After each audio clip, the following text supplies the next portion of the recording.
and then in that case we can display the appropriate error in here. So we're going to take a look at the error event and apply this to the Ajax options option. So we're going to specify Ajax options, and this is going to be again in curly braces. So I'm going to supply the error option, and this is going to be a function, or the error event, sorry, within our Ajax options. And this function is going to take in XHR, index, status, and anchor. Now we don't require XHR, index, status, but we do require anchor. Unfortunately, we have to supply these parameters as well in order to be able to use this anchor. So if we do return an error, what do we want to do? Well, we want to go ahead and place an error inside of our area. So essentially what we want to do is place the error inside of here. So we need to reference anchor.hash, and then we can apply some HTML or some text into there. And the text I'm going to apply in is could not load page. So let's go ahead and just break this up a little bit just so it looks a bit neater. Let's bring this down here, and then let's go ahead and bring this down here just so it doesn't look as messy. Let's check here, can come down there, and this error function here can go ahead and come down as well. So it's important that you lay everything out correctly so we have it looking nice. And then our additional options for tabs can then be supplied after this, so they will be supplied here. So we can again come and bring this down after we're done.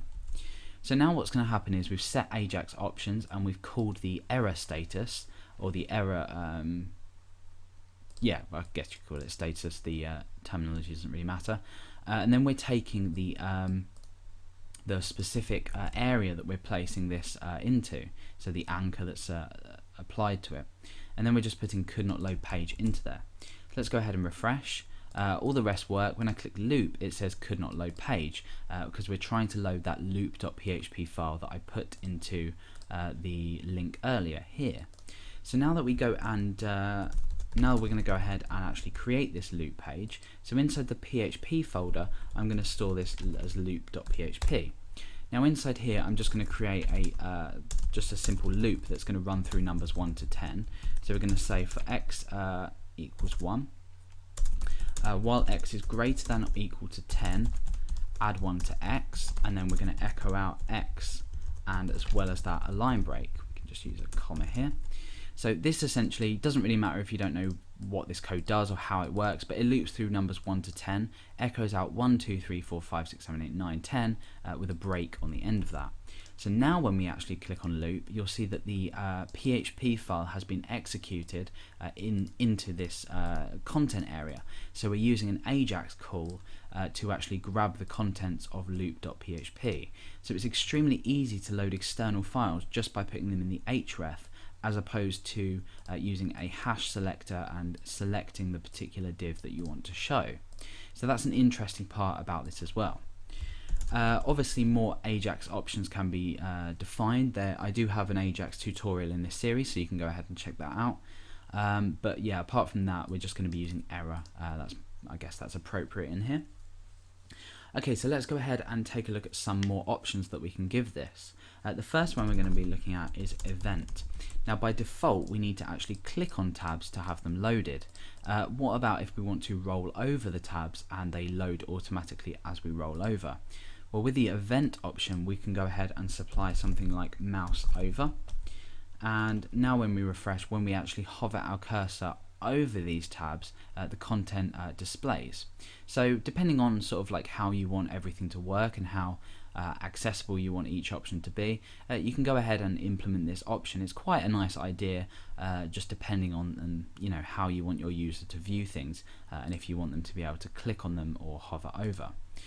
So let's go ahead and get rid of that for now while we go on to the next option, and I'm going to choose this next option, which is collapsible. And I'm going to set this option to true. Okay, so let's go ahead and refresh the page, you'll see that now each option is collapsible if we double click on it. So we can select tabs as usual and display content as we normally would. However, we can go ahead and collapse the content as well if we click on the same tab that's currently open. So I can collapse that content and it's no longer in view. So this would be more useful, for example, something that a user wants to, well, let's just take the example. Let's say you had a few of these under each other.